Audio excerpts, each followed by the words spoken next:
Whether or not there exists objective morality is one of the greatest questions in the world, alongside others such as what is the point of life, if there exists free will, and is there an afterlife. Personally, my answer to all of those are yes, especially to the what is the point of life one. But in this video, I want to share my thoughts as of why my answer to the first one is that objective morality is a yes. My first argument as to why it exists is something that most people, like with most things, take for granted. That being the existence of cosmic order and law itself. The laws of the universe, of physics, something so omnipresent yet so easily overlooked. Their existence on their own instead of illogical chaos gives credence to a lot of beliefs, among them objective morality.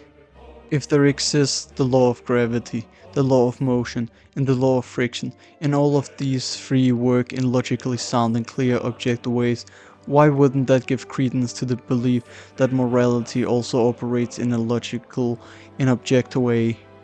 Even if we still don't know exactly how they work and can't discern every bad and good thing as which of the two it is, and we might even be wrong about some things morality wise, it used to be the same way with the aforementioned and many other laws of the universe, but they always existed even when people were unaware of them or doubted them.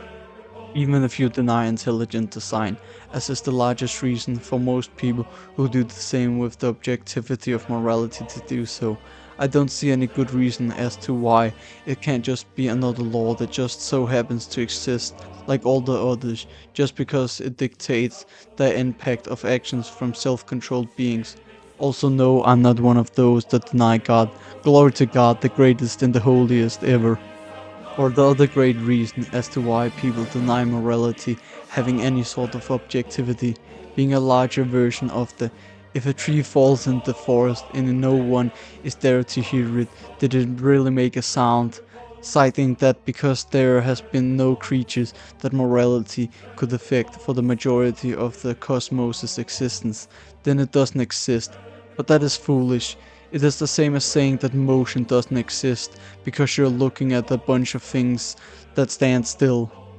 The query of if objective morality exists also brings into the light the question of if objectivity itself even exists, which I again have to answer yes to, or at least to what I would call greater objectivity.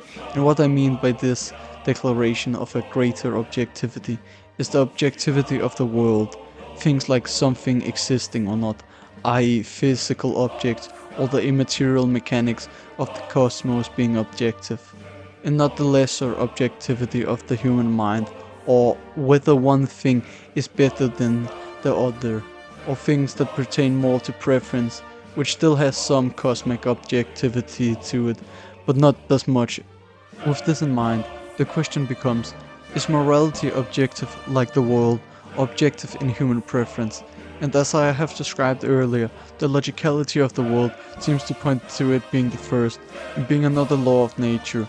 But one thing we must recognize about morality to truly comprehend it as a force is that it doesn't only affect humans. We must comprehend that things with consciousnesses different than ours, like animals, or even inanimate things like rocks, can be moral or immoral.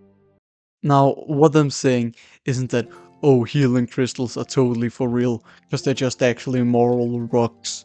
No, what I'm saying is that the force of morality isn't something that only happens in human action.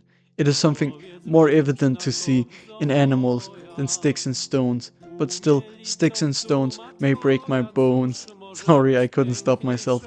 But it is still true, even if the act that causes harm isn't initiated by what causes it, or if what causes it doesn't have the cognizance to do anything about it, or even recognize it happening, it still carries a moral connotation for it. We have all heard of an evil sword, or something used to kill many people that is then seen negatively. In this vein, even though it has no will in doing it, it still gains a negative moral quality. And it's the same with people. Someone can get forced to do an immoral act, which gives them a negative moral effect, even though that negative moral effect is many times lesser than if they had also had the intention of it happening. It's the same with good actions. One item can also gain positive moral value based on if it was used for good. The actions of a human being simply has more negative or positive moral impact based on the fact humans have greater cognizance and because of that are greater beings. Thus, humans have greater moral impact than an animal, and an animal has more than a rock. The entire cosmos, being orderly, points to a fact of morality, and I myself do have a belief of what the law of morality is at base, but that is one that is best to explain in a future video on what good and evil are at their cores. But briefly, I believe the root of all evil, bad and all morally negative, to be destruction. Destruction itself is anti-world, it is the opposite of being. It is something that drives to the nullification of the universe, the invalidation of existence, the opposite of law and order. What I'm trying to say by this is that the basis form of morality is existence itself, and the basis emanations of existence are the laws and orders of the universe. Morality is something very complicated and hard to decipher in many places. But just as we have found out how the other laws of the cosmos work, we should work together to find out how this one works, to create a better world.